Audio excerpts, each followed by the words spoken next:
And I look out in the audience, and I see a lot of familiar faces, many of whom have touched my life in important ways.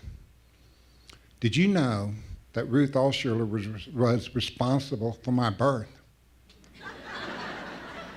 My mother had several miscarriages before she had children. Ruth insisted my mother see a different doctor, and that seemed to do the trick. On second thought, I guess Ruth wasn't entirely responsible for my birth, but that certainly was a helpful suggestion. Lenny Callier had a hearing loss, which had a profound effect on her socially active life. So she established a trust to ensure that people with hearing, speech, and language disorders would not have to suffer as she did. A face behind the scenes for the founding of Callier was Nell Johnston. In 1943, the Dallas chapter of Pilot International established the first center for deaf children called the Pilot Institute for Deaf Children. Nell was named board chair in 1958. Around 1963, she persuaded the trustees of the Callier Trust to propel the Pilot Institute for Deaf Children into a new Callier Center to provide more services. I am grateful for Lennon Callier and Nell Johnston. In 1975, the Callier Center became a component of the University of Texas at Dallas through a transfer agreement. Mike McCullough and his colleagues at Thompson Knight, as well as the Callier Foundation board members, were instrumental in executing the transfer agreement.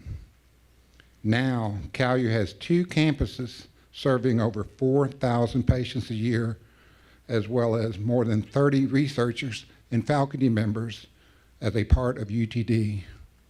Mike McCullough has been a wonderful face of Callier. At a young age, my mother brought me to Callier for speech therapy. When I went to elementary school, she interviewed my teachers to ensure that I could sit at the front of the class to see their faces, and that teachers would speak clearly. My mother also took me to SMU to participate in their deaf education program. I had the biggest crush on the deaf ed majors that were asking me to read their lips. I am grateful for the persistence, patience, and support that my mother and father provided, along with the work of many speech therapists and hearing aid dispensers. Growing up, I was lucky. My family helped me and supported me. At family dinners, one rule was that only one person could speak at a time. My siblings, Nancy Ferran and Robert, are here today. My older brother, Wilson, is in New York City. In grade school football, my coach came up with hand signals so I could know the play. Opposing teams were baffled to see our quarterback making gestures in the huddle with no sounds. I am fortunate to have friends who accepted my hearing loss and helped me when I missed what was being said. One benefit of wearing hearing aids is that I could take them off. I could sleep well and focus on reading and taking tests.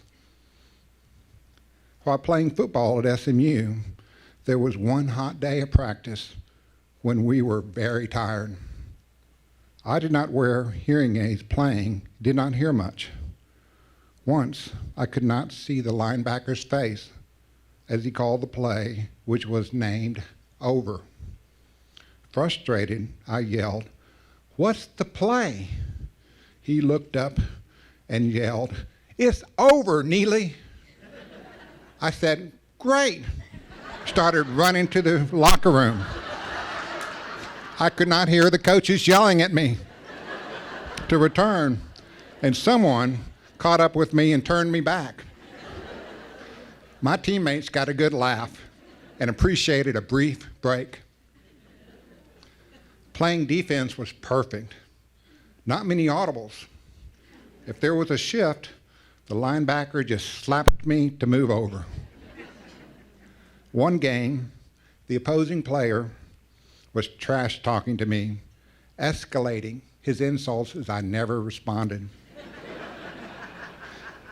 My defensive end got a good laugh, finally telling him that I was deaf and it was no use.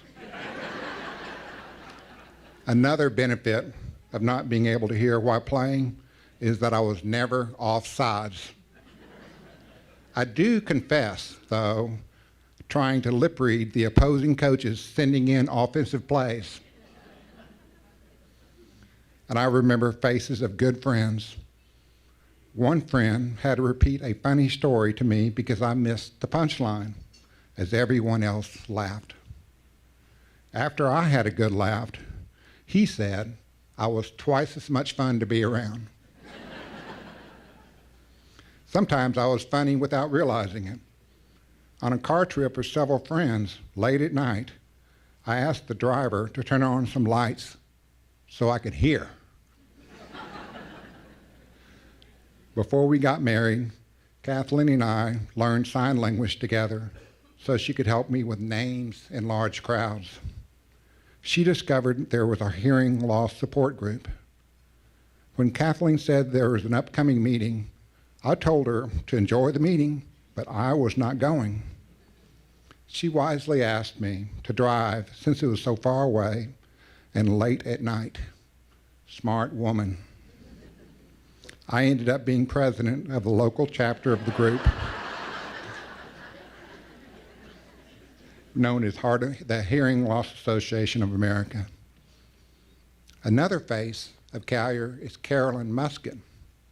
She ran the Assistive Device Center at Callier and helped me explore many different assistive devices. Years later, my hearing deteriorated even more, and I could not understand speech unless I was lip reading. I was using all sorts of gadgets and devices for assistance. I decided to consider a cochlear implant, but I was scared. Thanks to the encouragement of others and the wise counsel of Callier's former executive director, Dr. Ross Rozier, I got my first cochlear implant in 2008. Wow. First day of activation was a new world of hearing. I complained to Kathleen that she was crinkling the newspaper. And then I discovered the sound of water running in the pipes and the noise of air conditioning coming on. My children helped by reading children's books aloud, covering their mouths to make me work for that comprehension. Kathleen has been a patient teacher, and I am so grateful for that. My siblings have always helped me as well.